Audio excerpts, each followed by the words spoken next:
I want to talk to you about meats and how best to source them. It can be so confusing when you go to the grocery store and are trying to select the healthiest, most nutrient-dense form of meat. After all, there's so much marketing put into it that we oftentimes are confused if something has a higher fat content. Does that mean it's bad? Should we avoid it? I just want to help enlighten you on a few things today.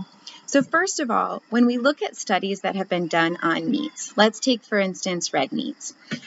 Ground beef and red meat in general has been villainized because it has a higher saturated fat content than other meats.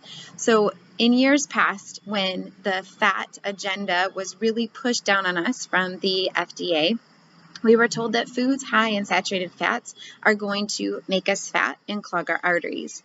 Unfortunately, the fallacy in this study was that they grouped together all types of red meat. So it didn't matter how the animal was raised, they just grouped it all together and said red meats are higher in saturated fats and are going to clog your arteries.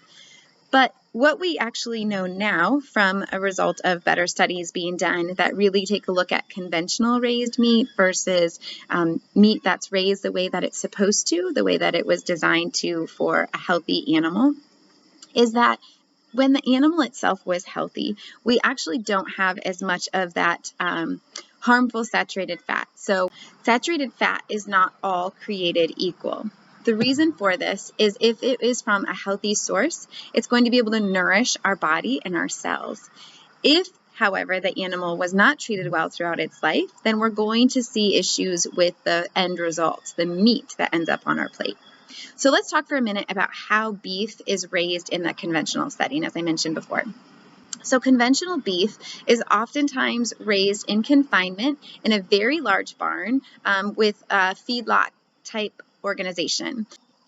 So oftentimes the cows are just really stuck inside their barn. They're not able to move around, and if they are, it's not very much. And they're largely fed a lot of corn and soy feed. So cows have rumens, which means they have 4 stomachs. And the way that their rumens function best is when they're eating grasses found out in pasture. So that's why when we see labels that say 100% grass-fed, that's really the ideal. That means that that animal was much healthier, lived a healthier lifestyle than what it would otherwise be if it was raised in a confinement feed operation. Now, also with that being said, I really want to encourage you to find local meats as opposed to getting them from the grocery store. It's really the best way that we can ensure that that animal was grass-fed its entire life long. As opposed to the meats found in the grocery store, even if it is labeled 100% grass-fed, the regulations around it aren't quite as stringent. So it may be able to slap that label on there when in fact it was given corn at the very end of its life. So what I recommend is I'm going to put some resources in the show notes for some different ways you can find some really well-sourced meats in your local area, but I want you to really do your own research on this. So really we're looking for things like the animals were grass-fed its entire life long. Ideally, calves would have been nursed or given raw milk from their mom when they were calves. So whether that's a bottle or they are actually able to drink from the cow, either way is great. And then really out eating grasses, a wide variety of grasses year-round. Hay in the winter is just that preserved grass that's dried for the winter feeding.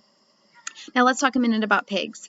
So with pigs, we actually want them, they are omnivores, so we want them to be out on the pasture. Oftentimes we'll see words with pigs that say pasture raised, but they can eat meat and vegetables. Pigs actually have a different flavor profile with the foods that they eat. So if a pig was at a dairy operation and it was given a lot of excess whey from cheese making or something like that, it can have a really tender, juicy flavor to the pork. Also, pigs that are raised in more of a forest environment, pigs love to forage all those nuts and fruits that fall off the trees, and they also like to dig in the earth for grubs. So with pork, we really want them to be something that was raised out on pasture, and it's an omnivore diet. I also want to say with pork, if you've never gotten pork from a operation that feeds their pigs this way, the meat initially may have more texture to it than you're used to. It will definitely have more flavor, and it does look more like a red meat. So going back to what I was saying about when fats were villainized in our culture, pork was also something that was really grouped in with that. And so the pig farmers lobbied together and decided to rebrand pork as the other white meat. Now, when pigs are raised in a conventional feedlot type setup, again, they're all packed inside, generally really close together, and they're fed a lot of corn and soy feed, which is actually a little better received for pigs than it is for cows. However, it's not giving them the diversity of nutrients that they would get if they were out ranging in a pasture. So this is where we really get that flavor profile that comes into the meat when the pigs are raised out in nature. Lastly, we have poultry. So any of your poultry, your chicken, your ducks, your turkeys, poultry is oftentimes, again, in the confinement feed operation. The reason it's called that is because they're inside a great big barn or warehouse packed together and just eating the feed that they're supplied with. So we really want our poultry to be free ranging. And what I mean by that is we want them to be able to walk around outside, and they love to eat bugs and grubs. They are omnivores too. Chickens oftentimes will eat pretty much anything they can get their hands on. They're not picky.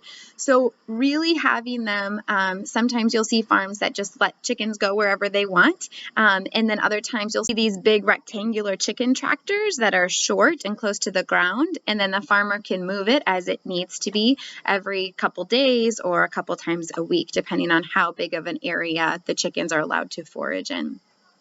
So with our chicken, again, texture does tend to be a big difference. So if you've never got chickens before from a farmer, the meat tends to be a little bit tougher and sometimes a little bit drier.